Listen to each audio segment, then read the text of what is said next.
Let me start off with a statement on the situation in Nigeria.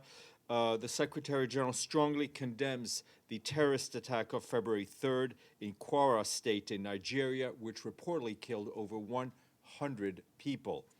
The Secretary General conveys his heartfelt condolences to the families of the victims and to the people and government of Nigeria, and he, of course, wishes a speedy recovery to all those injured.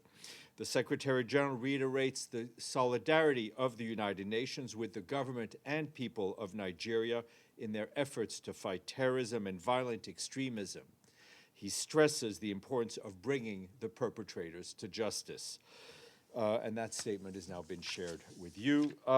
As mentioned yesterday, the Secretary General is arriving in Milan in a few hours, where he will attend the opening ceremony of the Winter Olympics that will take place on Friday in Milan. While there, he will meet with the new president of the International Olympic Committee, Kirsty Coventry. And as I said to you, there will also be a video message from the Secretary General played during the opening ceremony. That message, he will underscore that the Olympics and the Paralympics are beacons of hope, as well as a celebration of human potential, of teamwork, fair play, and mutual respect. Those remarks were shared with you under embargo earlier today. Also, I wanted to flag that Mariam Bukar Hassan of Nigeria, who was named the first global advocate for peace for the UN's Peace and Security Pillar, will be present at the Olympics, along with other global influencers. She will be serving as an official flag bearer at the opening ceremony. She was selected by the IOC for her ongoing commitment to gender equality, youth empowerment, and inclusive peace. Sorry.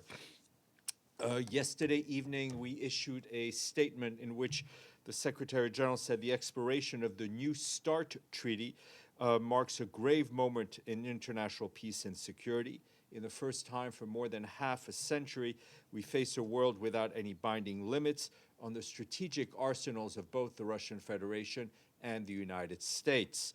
The Secretary General said the dissolution of dissolution of decades of achievements could not come at a worse time. As the risk of a nuclear weapon being used is the highest it's been in decades. Even in this moment of uncertainty, however, we must search for hope, he said.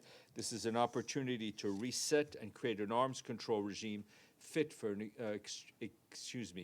a rapidly evolving context. He welcomes that the presidents of both the Russian Federation and the United States have made clear that they appreciate the destabilizing impact of a nuclear arms race and the need to prevent a return to a world of unchecked nuclear proliferation. Mr. Guterres urges both states to return to the negotiating table without delay and to agree upon a successor framework that restores verifiable limits, reduces risks, and strengthens our common security. Speaking of security, in the Security Council this afternoon, our colleague Jean-Pierre Lacroix, head of our peace operations, will brief the Council along with UN Police Advisor Faisal Shakhar, the police commissioner of our peacekeeping mission in the Democratic Republic of the Congo, Mamouna Ouedraogo, as well as the police commissioner of the UN mission in South Sudan, Meinhof Strottmann. This is part of the annual briefing by the police components to the Security Council. Also, I want to flag a very important appeal that was made by our colleague Volker Turk, the High Commissioner for Human Rights out of Geneva today. He is appealing for $400 million to address global human rights needs this year, warning that with mounting crises, the world cannot afford a human rights system that is in crisis. In 2025, despite funding cuts, staff working for the Human Rights Office in 87 countries around the world observed more than 1,300 trials, supported 67,000 survivors of torture, documented tens of thousands of human rights violations, and contributed to the release of more than 4,000 people from arbitrary detention. Mr. Turk called on member states to step up support for the low-cost, high-impact work that his office does and that helps stabilize communities, builds trust in institutions, and supports lasting peace. Turning to the Ukraine, our colleagues in the Office of the Coordination of Humanitarian Affairs inform us that hostilities in frontline areas continue to kill and injure civilians and damage infrastructure. As reported by the authorities, a deadly attack on a street market yesterday in Dujarric in the Donetsk region killed several civilians and injured a dozen others, including many older residents who were buying food. This latest incident comes on the heels of others in recent days that killed several civilians and injured dozens of others in the frontline regions of Donetsk, Kherson, and Sumy, Zaporizhzhia, and Dnipropetrovsk, as well as in Kyiv. Our humanitarian colleagues note that evacuations continue, and in January alone, 6,000 people were evacuated from Donetsk, the region of Donetsk, and the numbers continue to increase, according to what partners on the ground are telling us. Today, Eda Morsornu, the director of OCHA's Crisis Response Division, who remains in Ukraine, she accompanied Matthias Schmale, our humanitarian resident coordinator in Ukraine, to visit a transit site in Lozova in the region of Kharkiv. That site receives evacuees from the Donetsk region, where displaced people are provided with basic medical supplies as well as humanitarian cash assistance. In 2025, aid organizations helped evacuate 260,000 civilians fleeing hostilities near the front lines. Humanitarians provided transportation support, distributed cash assistance, food, and other supplies, and assisted people in collective sites. Turning to Gaza, our OCHA colleagues tell us that according to the Ministry of Health in Gaza, they reported dozens of fatalities and injuries over the previous 24 hours, adding that many people remain inaccessible to emergency teams. As a reminder, all parties must fulfill their obligations under international humanitarian law to protect civilians and civilian infrastructure. Meanwhile, last night, our teams on the ground received 25 additional returnees who had crossed through Rafah. As in previous nights, our colleagues from the UN Development Program provided transportation to the Nasser Hospital in Khan Yunis, where OCHA and our partners continue to operate a reception center with protection specialists, psychologists, medical personnel, and others to help provide support to the newly returned. Also, yesterday, WHO and its partners supported the medical evacuation of at least 8 patients and 17 companions from Gaza to Egypt through Rafah. And earlier today, this supported the medical evacuation of 7 patients and 14 companions. UN colleagues are working with all stakeholders to address persistent challenges hindering the operations so that more people can receive the care they so desperately need, and that they can receive it in full safety and in full dignity. Our colleagues from WHO said key priorities is to ensure the entry of more humanitarian supplies into Gaza and to quickly scale up health services, rehabilitate damaged facilities, and expand critical services. These efforts are essential to build a resilient and sustainable health system, reducing the need for medical evacuations. And we continue to call for the immediate reopening of the medical referral route to the West Bank, including East Jerusalem, which would expedite the care for more patients. More than 18,500 patients in Gaza still require specialized treatment that's unavailable to them locally. Turning to the West Bank, OCHA warns that high levels of displacement continue. Since the beginning of 2026, more than 900 Palestinians have been forced out of their homes and communities, mostly due to settler violence and access restrictions, followed by demolitions. These figures are as of yesterday, and just 2 weeks from January 20th until this Monday, OCHA documented more than 50 Israeli settler attacks that resulted in casualties, property damage, or both. OCHA is carrying out preliminary assessments of damage and needs following these incidents to inform humanitarian response by both us and our partners. Couple of African updates, two from the Democratic Republic of the Congo, where we remain deeply concerned by the renewed violence in the province of Ituri, in the eastern part of the country, which continues to severely disrupt life-saving humanitarian operations. Since yesterday, fighting in and around the town of Boulé has claimed the lives of at least 2 civilians and injured several others. That's what local partners are telling us. The fighting has also forced the suspension of food distribution that would have been scheduled to begin today. More than 78,000 people displaced in and around Bulle, have not been able to receive assistance since early December. That leaves families facing shortages of food, health care, and clean water. OCHA continues to be in close contact with local authorities and our partners to adapt our operations as the conditions on the ground may change. All parties, needless to remind them, but we need to remind them, have obligations under international humanitarian law to protect civilians and ensure the safety of humanitarian workers and assets. We need safe, we need predictable, and we need unimpeded humanitarian access to all those who need it, and there are a lot of people that need it.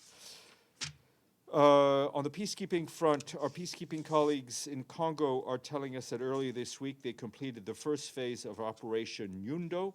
This operation was launched in August of last year to counter the activities of the Allied Democratic Forces, the ADF, which is an armed group, and the operation was meant to counter their activities through targeted offensive actions against the ADF in parts of North Kivu. During this time, ADF activities declined by 77% in the area of operations, and several communities were protected by peacekeepers. In nearby Central African Republic, the government and the UN humanitarian community jointly launched this year's humanitarian response plan, appealing for 264 million United States dollars to help 1.3 million of the most vulnerable people in the country. Our colleagues say this is the lowest amount we've asked for in recent years. Humanitarian needs remain staggeringly high as we are focusing on the most urgent life-saving priorities. Despite the security improvements in some part of the country, conflict, epidemics, and climate disasters continue to disrupt the lives of 2.3 million people. That's about 1/3 of the population, which needs humanitarian aid. Plus, they have about 40,000 Sudanese refugees who have sought refuge. Last year, we only got 1/3 of what we needed. If we don't get support, more than 1.2 million people could be left without critical assistance. This would mean malnourished children going untreated, families going without food or shelter, and communities losing access to health care. And in Chad, there was also a launch in the capital today of the 2026 Humanitarian Response Plan. The plan calls for $986 million, including $540 dedicated to refugees alone. And that plan aims to help, all told, 3.4 million people. Chad continues to face one of the most severe humanitarian crises in the Sahel, driven by conflict, large-scale displacement, climate shocks, food insecurity, malnutrition, and disease outbreak. The country is hosting more than 1.5 million refugees, along with hundreds of thousands of internally displaced people and returnees. We and our partners will focus our efforts for the most impacted region, including in the East, Lake Province, and parts of the South. Our friends at the Peacebuilding Fund have allocated $2 million to a new initiative in Benghazi and Derna in Libya to help support locally led peace-building and recovery efforts with a focus on expanding economic opportunities for young people. The initiative will strengthen the capacity of newly established local peace-building committees, while entrepreneurship training and business support will help diversify the economy. It complements the UN political mission's mandate by addressing socioeconomic drivers of instability, linking local recovery with prevention and stabilization. The Peacebuilding Fund also allocated $5 million for an initiative in Somalia to strengthen interim justice, security, and local governance in the districts of Bado and Masajid Ali Gud. Implemented by UNDP and IOM, the initiative will support local authorities and communities to establish basic governance, improve community safety, and expand fair and accessible resolution mechanisms, particularly attention to women, youth, and marginalized groups. I have a bit of a lightning round for you. You ready? Yes. All right. This country was the second country in the world to give women the right to vote in 1904. I wasn't born. First country was Australia in 1893. What was the second country? New Zealand. Who said New Zealand? Noreen, you win. This country is home to Europe's tallest waterfall, the Kriml Falls, with a total height of 380 meters. What? Europe's highest waterfall. Austria, okay. Which countries do Dalmatian dogs come from? Croatia, Dalmatian coast, okay. Which is the first country to apparently put its own a map on its national flag?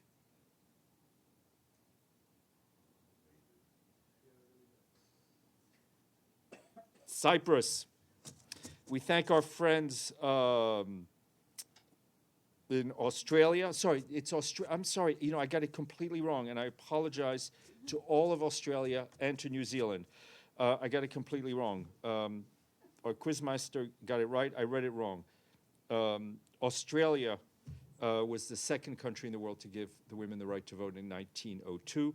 They followed New Zealand in 1893. So I apologize to both, but we thank our friends in Canberra, we thank our friends in Vienna, in Austria, we thank our friends in Zagreb, and we thank our friends in Nicosia for the full budget. Do you want to know the numbers? Okay. All right, let's give you the numbers. Australia gave $65,309,876. Austria gave $20,041,168. Croatia, $2,801,889. And Cyprus, $1,120,513. Okay, Noreen, if you have a question, you may ask, or you may yield to someone of your choice. Excellent. All right, Abdelhamid, go ahead. Yes, I do. Thank you. Thank you, Maureen, and thank you, Steph. There was 1,520 violations of the ceasefire since it was established. 556 Palestinians were killed. 1,500 were wounded. Israel is trying to make the world live with these casualties and with these violations. Why there is no direct, unequivocal condemnation of these atrocities committed by Israel? If you look at the recent statement from Ramiz El-Abkarov to the Security Council, it was very clear on what is going on and the continuing suffering of the Palestinian people. As you know, we are not mandated to monitor the ceasefire, which frankly, and I think as the Secretary General said very eloquently here a few days ago, should really be referred as a lesser fire, right? Because people, as you mentioned, and including Palestinian children and women and non-combatants are continuing to be killed. Stefano, and then Gabriel.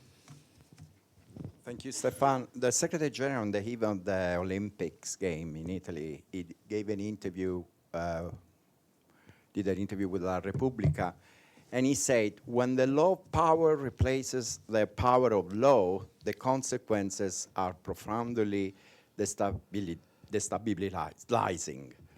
Which country or leaders was he referring to specifically? Russia and President Putin, the United States and President Trump?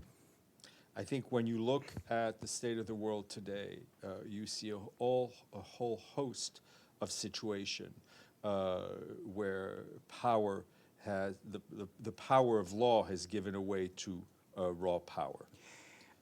I know, but if he's not willing to name them anybody, no country, how can the UN credibly defend the rule of international law? If you look back at what the Secretary General has said at the start of the war in Ukraine, he clearly condemned and continued to condemn the Russian Federation's attack and violations of international law. He has, every time there's been a violation of international, he has condemned it. So, and he said, you know, he said these things clearly, and he's answered every question on the issue. What about Venezuela? He clearly said that this was, frankly for him, questionable when in line with international law, and he said it. So when he said that phrase in the interview, he's specifically referring to Russia and United States. He is in the interview, he is looking at the state of the world today, right? On each of these examples I've given you and others, he's been very clear in condemning the violations of international law. Gabriel Elizondo. Thanks, Steph. Earlier this week, you briefed us about the incident involving UNIFIL in southern Lebanon, where Israel said that they dropped, in their words, non-toxic chemical north of the Blue Line and asked UNIFIL personnel to take cover and avoid the area. The UN helped Lebanese authorities collect samples to see what that chemical was. Lebanon came back late yesterday saying, in fact, it was very high concentration of, in their words, herbicide glyphosate at 20 to 30 times the normal accepted levels. This is a very toxic chemical. Is he worried about peacekeepers being exposed to this? We're, of course, worried that to be honest with you, I haven't received any updates or information from our peacekeeping colleagues. As soon as I have something to share, I will share it with you, but we obviously stand by what we said earlier. Namo. Thank you, Stéphane. I know this question has been asked before, but could you please... You don't need to ask it again. I just need you to explain as clearly and okay. as simply as possible. What would happen if the United Nations financial crisis, ongoing financial crisis, is not resolved by July? And what would be the effect on vulnerable populations who depend on aid and peacekeeping operations? Thank you. Well, I mean, listen, on the aid, it's already happened, right? We've seen cuts by the United States. We've seen cuts by European countries over the last year. And every day I talk to you about what happens when there's no money, right? Rations being reduced, healthcare not being delivered. So, I mean, it's pretty clear. You know, in terms of the Secretariat, should it come to pass, it will impact our ability to run meetings in this building, to do the political work we do, the peacekeeping work that we do. You know, I do also have to say that we saw the reports today, or yesterday rather, or earlier this week, of the President of the United States signing the budget bill, which includes funding for the United Nations. We welcome that, and we will stay in contact with the U.S. For the continuing, over the coming days and weeks, to monitor the transfers of those monies. Madame, oh, sorry, and then we'll go back.